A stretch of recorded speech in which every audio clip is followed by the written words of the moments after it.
we went here. Did you feel all that? Okay.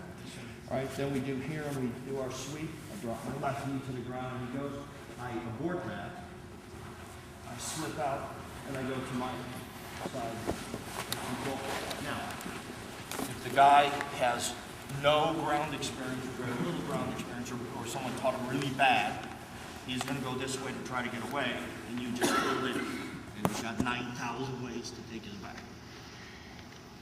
If you can control him the way that you'd like to, still probably not a well-trained jiu-jitsu guy, you'll be able to keep him in control here and then affect one of your answers from this move. We've got 3 techniques to work from here. You can do, the shoulder dislocation from here or from there. You can break his arm with this stiff one. You can go to knee in the belly. I mean, we've got all those other techniques, right? So, but what we didn't have was defense against someone who was a jiu-jitsu guy and their most common defense from here. We didn't have one, but we do now, and that's why we have this from here. What will happen is this guy will turn and hip out, face me, hip out. So he's trying to get his hips back. So the hip out would be that way, hip in would be the other way. So when he hips out, he's trying to get this knee in here, both ways, so he'll shrimp up so that he can get this leg in here, turn and put me back in his guard. Get this all through. This is where he wants to go. And they're really good at that. They're really good at that. So as soon as he hips out, he tucks that knee in. That's his first move immediately. And so we would then go back to fighting to get him back into this position. And you may not be able to do that. So when he hips out and goes sideways and knees come in, he can, whether he can get me back in his guard or not, he's still in an infinitely better position right now. He can use his legs and push me back and create distance. And distance is his friend, and it's our enemy. So you have to stay close to him. The other thing he's looking to do here is when he hips out is this arm is looking to go around my back. Because their next common move is to climb around my back and take my back.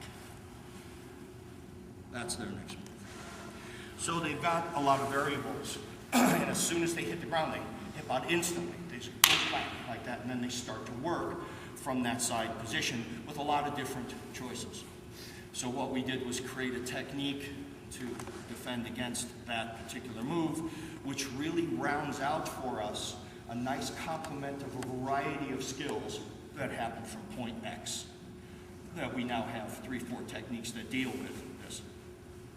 The other thing I'd highlight from here is, let's move over here a little bit, is the variety that we have from the side mount. Because for somebody like me, and I'm much more like you, is with my very limited ground skill, I'm not going to try to finish him on the ground. So I'm going to stay and work from the side mount myself. Seldom will I go to a full mount because even a decent jiu-jitsu guy has a lot more escapes from a full mount than he does from a side. You'll also find that bigger jiu-jitsu guys will also prefer staying in the side than going to the full mount. So I'm in a better position being an unskilled laborer from a side mount than I am from the full. We still have techniques with the full mount, you still do them, and yes, so we have all those answers. But here's another one from the side. So we get to here and he hips out and puts this arm, goes to put that arm around my back here. Your first move is to cradle his head here. So I cradle his head and pull him down because I don't want him to move his head and shoulders back because then he gets his legs inside. And he gets me back into the guard. You immediately counter a lot of his ability to move as soon as he hips out. Instead of trying to get his hips back or roll him onto his back because he's also looking for this because now he's going to sweep me and flip me over. I go here and cradle his head and tuck his head down. And I anchor my elbow in. My other hand, even if I have to fight to do it, this hand's got to get around on top of this arm. So I'm okay now. So now I force this arm down and see how that brings his arm underneath my body? And I bring this hand underneath. So I'm palm up with my right hand. And then I re-cradle his head, keeping all of my weight down here, checking this arm. Because his arm trapped right here is absolutely key to my next move. So now I come and work around here, and I'm getting pretty tight on him and collapsing. And this is where my two fingers grab my uniform. So I wrote at about your elbow, and he's a bigger guy, so this is as good as I'm gonna get. If you feel like you can collapse all the way down and get your shoulder, come around, grab your collar, that's all the negotiations that you have to do in here. Or if he's much bigger, if this was Jason down here, I'd be lucky to grab my forearm. So it's wherever I can grab. But see, I'm completely collapsed down him. I grab here, my left hand now comes up here. And did you see what my uniform just did here? See how much tighter it got there? So I wad that up because it's pretty tight here. And then when I come in, now I'm really, see, he's tapping already. I haven't even done the move. What I've done is I've put the bones of my right hand inverted and under his neck, collapsing the nerves and the artery on the side, on the right side of his neck. So that's what I'm trying to do. It's a triangle. So I'm here now, and then when I turn my hand to grab my uniform, I roll my wrist. See how that rolled those bones right up underneath there? And that's what he's feeling. And now I've got my full weight here, collapsed and bringing his shoulder forward. And I come in here, and I'm pretty tight right now.